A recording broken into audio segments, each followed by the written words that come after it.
Hey everyone! So today I'm here to share my monthly favorites from the month of March. It's not very often that I do a monthly favorites video, as I'm sure I mention in every single one, but that's mainly because I find myself using either the same products over and over, or when I do switch it up, it's only depending on the look. It's not products that I use consistently enough for it to really count as a favorite. But over the past month, I have noticed some great products, especially ones that I've been reaching for a lot, and I keep thinking in my head every time I reach for them that I need to tell people about these and I need to share my thoughts about them in a video, so hence why this video exists. Let's get into it. The first beauty product I want to mention is the Kevyn Sculpting Powder in Medium. As some of you may know, I have a sensitivity to carmine. Carmine is a red pigment that's found in a lot of products, but it's mainly just focused on my cheeks and my jaw, places that you would contour. And to find a contour product that doesn't have carmine in it is a struggle. It's definitely a struggle, but this Kevyn one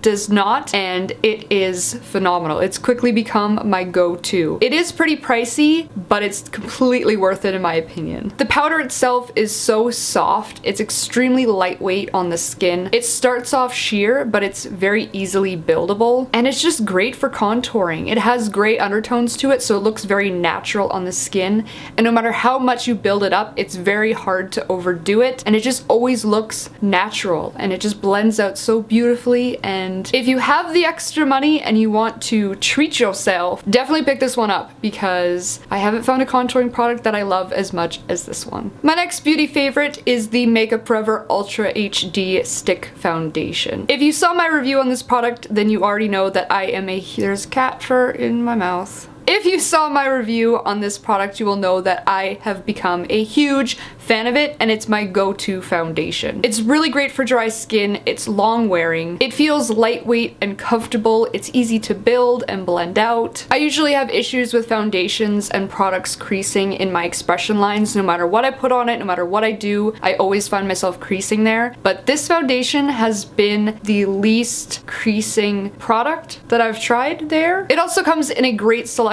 of shades and undertones. It's really easy to find your shade, and I feel like a lot of people will end up loving this foundation like I do. With that said though, just a heads up that people with oily skin or oily, more combination type skin may not like this. Because of the ingredients in it, like waxes that keep it in that solid form, it could end up making your skin look oilier, it could clog your pores. But there have been a few viewers that commented on that video saying that using a mattifying or oil control primer does help if your skin is only lightly oily combination. But for those of you who have dry skin, definitely check this one out. I love it. Can you guess what the next favorite is? I'm sure none of you will see this coming. Next up, I have been loving the Becca Shimmering Skin Perfector in Pearl. This is honestly an everyday favorite. It's probably my most reach for highlighter. I don't think there will ever be a favorites video that does not have this product featured in it. The texture is buttery, it's luminous, it leaves the skin looking glowing. A very little product goes a long way. It's just nothing compares to this highlighter. They're also really nice to use as an inner tear duct highlight, or because I own every shade, but obviously I'm really fair, I like using the darker shades like rose gold and topaz as an eyeshadow on my eyelids. So they're extremely versatile besides just lighting up your cheekbones. They're also really great for lighting up your eyes. I recently picked up the BeautyBlender Micro.Minis, the Correct 4 set. I guess because color correcting has become the new ginormous trend, they sold they're exactly like the Micro.Minis, the teeny tiny little beauty blenders, but they're in pastel shades that coordinate with color correcting. These were just too cute to pass up. If you follow my Instagram, you'll know that I've been comparing them to mini eggs lately, especially since Easter just passed. I bought the minis with the intention on using them in the smaller areas of my face, like around my nose and under my eyes, etc. I ended up finding out that the Micro.Minis, at least personally, aren't the best for thinner or liquid products. I feel like they soak up too much product and they don't blend it out nicely, and it just kind of distributes it unevenly. They're a lot more squishy and they're not as dense as the original Beauty Blender. So that was kind of a bummer, but I have discovered that these little guys work amazingly for blending out thicker cream concealers. I tend to use the MAC Studio Fix concealer, which if you've ever used it, it's very, very thick and heavy and high coverage. It's an awesome concealer. But using it with a brush or your fingers, it can be a little difficult to blend out because it is so thick. But because these are squishy and bouncy and thinner,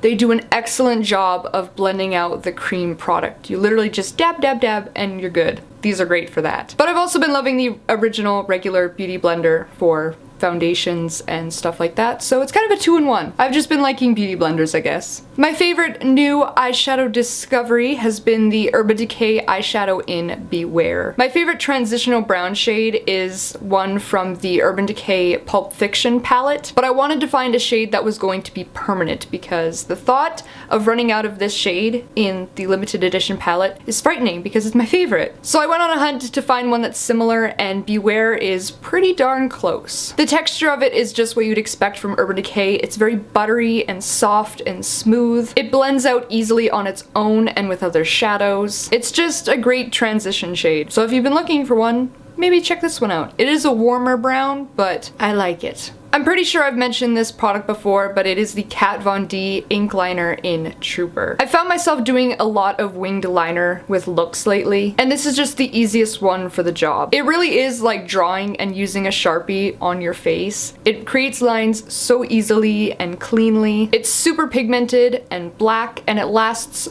all day long. I know a lot of people are a fan of the tattoo liner from Kat Von D, but I prefer the ink liner just because I feel like the felt tip applicator is much more precise and it just gives you a good consistent amount of product. I find that the tattoo liner ends up being a little watery and runny sometimes, but I've never had an issue with the ink liner. It is by far the best. This next product is one that is non-stop raved about, and I honestly feel like I'm the last one jumping on board with trying it, and that is the Laura Mercier Loose Setting Powder. I purchased it maybe over a year ago and have just gotten around to using it now, but so far I am a really big fan of it. I'll just take a really big fluffy brush and I'll just lightly dust it across my whole face, and I find that it does extend the wear time of my makeup. I find that in places I would normally crease or the product would break down, like in my expression lines, around my nose, under my eyes, I feel like when I put this product on and pair it with my makeup once I'm done my whole face, it really does improve the look and wear time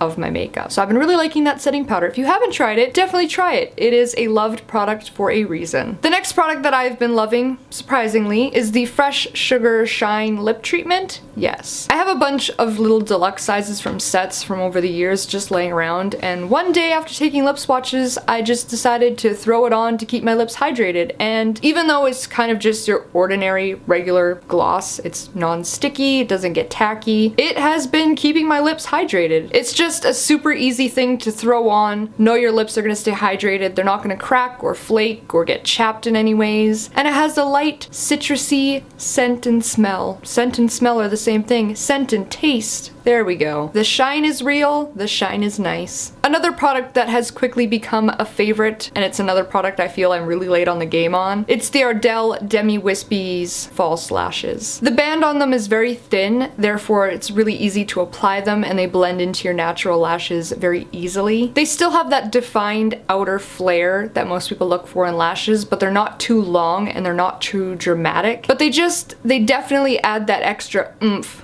to any look. Because I've been wearing them so often lately, I feel like if I try to do a look without wearing these lashes, it just looks kind of bare and empty. Something's missing. But they're so lightweight that you don't even feel them on. If you're the kind of person who wants to get into wearing false lashes, these would be a really good starting place. And last but not least, this last beauty favorite might be kind of strange, but it has changed my life. If you've never used a lash placement tool before, go pick one up right now. I've never been able to apply my false lashes using tweezers. I don't know why, I just feel like they're so small. So my entire life I've been applying eyelashes using my fingers, and a lot of the time your fingers are just too big and they get in the way when you're trying to place something so delicately and close to your lash line. Your fingers just aren't precise enough. They just make it so easy to place your lashes where you want them and kind of manipulate them to sit where you want and be at the angle you want, and it makes blending your natural lashes and the false lashes lashes together so easily. They're just a great tool. If you use false lashes and you haven't tried any of these, go pick up a pair. They're freaking amazing. So random. And that completes my monthly favorites for the month of March. Be sure to let me know in the comments below some of your favorites from the past month. Do we have any favorites in common?